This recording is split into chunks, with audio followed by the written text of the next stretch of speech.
Nombre, chapitre 21. Le roi d'Arad, cananéen, qui habitait le Midi, apprit qu'Israël venait par le chemin d'Atarim. Il combattit Israël et emmena des prisonniers. Alors Israël fit un vœu à l'Éternel et dit : Si tu livres ce peuple entre mes mains, je dévouerai ces villes par interdit. L'Éternel entendit la voix d'Israël et livra les Cananéens. On les dévoua par interdit, eux et leurs villes. Et l'on nomma ce lieu Horma. Ils partirent de la montagne de Hor par le chemin de la mer Rouge pour contourner le pays d'Édom. Le peuple s'impatienta en route et parla contre Dieu et contre Moïse. Pourquoi nous avez-vous fait monter hors d'Égypte pour que nous mourions dans le désert? Car il n'y a point de pain et il n'y a point d'eau, et notre âme est dégoûtée de cette misérable nourriture. Alors l'Éternel envoya contre le peuple des serpents brûlants. Ils mordirent le peuple, et il mourut beaucoup de gens en Israël. Le peuple vint à Moïse et dit : Nous avons péché, car nous avons parlé contre l'Éternel et contre toi. Prie l'Éternel, afin qu'il éloigne de nous ces serpents. Moïse pria pour le peuple. L'Éternel dit à Moïse : Fais-toi un serpent brûlant, et place-le sur une perche. Quiconque aura été mordu et le regardera conservera la vie. Moïse fit un serpent d'airain et le plaça sur une perche. Et quiconque avait été mordu par un serpent et regardait le serpent d'airain conservait la vie. Les enfants d'Israël partirent, et ils campèrent à Oboth. Ils partirent d'Oboth et ils campèrent à Ijé-Abarim, dans le désert qui est vis-à-vis de Moab, vers le soleil levant. De là ils partirent, et ils campèrent dans la vallée de Zéred. De là ils partirent, et ils campèrent de l'autre côté de l'Arnon, qui coule dans le désert en sortant du territoire des Amoréens. Car l'Arnon est la frontière de Moab, entre Moab et les Amoréens. C'est pourquoi il est dit dans le livre des guerres de l'Éternel : Vaed en Supha, et les torrents de l'Arnon, et le cours des torrents, qui s'étend du côté d'Ar et touche à la frontière de Moab. De là ils allèrent à Bir.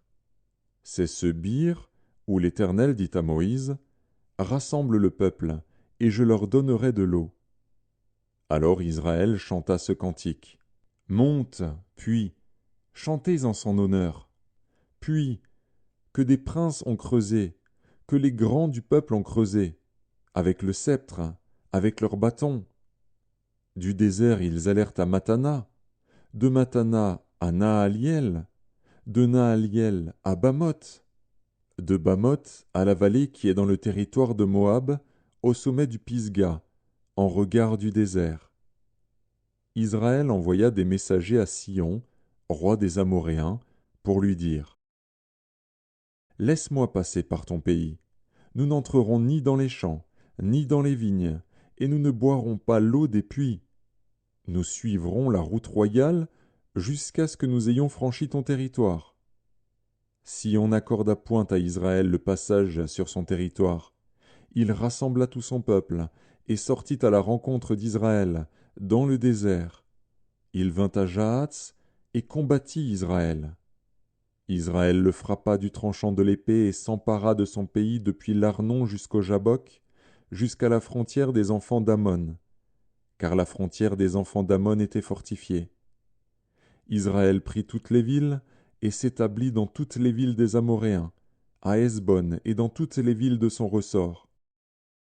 Car Hesbon était la ville de Sion, roi des Amoréens. Il avait fait la guerre au précédent roi de Moab, et lui avait enlevé tout son pays jusqu'à l'Arnon. C'est pourquoi les poètes disent : Venez à Hesbon, que la ville de Sion soit rebâtie et fortifiée. Car il est sorti un feu de Hesbon, une flamme de la ville de Sion. Elle a dévoré Ar Moab, les habitants des hauteurs de l'Arnon. Malheur à toi, Moab! Tu es perdu, peuple de Kémosh! Il a fait de ses fils des fuyards, et il a livré ses filles captives à Sihon, roi des Amoréens. Nous avons lancé sur eux nos traits, de Hesbon à Dibon tout est détruit. Nous avons étendu nos ravages jusqu'à Nophar, jusqu'à Médeba. Israël s'établit dans le pays des Amoréens. Moïse envoya reconnaître Jaézer, et ils prirent les villes de son ressort, et chassèrent les Amoréens qui y étaient. Ils changèrent ensuite de direction, et montèrent par le chemin de Basan. Og, roi de Basan, sortit à leur rencontre, avec tout son peuple, pour les combattre à Édréi. L'Éternel dit à Moïse, « Ne le crains point, car je le livre entre tes mains, lui et tout son peuple, et son pays. Tu le traiteras comme tu as traité Sihon, roi des Amoréens, qui habitait à Hesbon. » Et ils le bâtirent, lui et ses fils, et tout son peuple, sans en laisser échapper un seul, et ils s'emparèrent de son pays.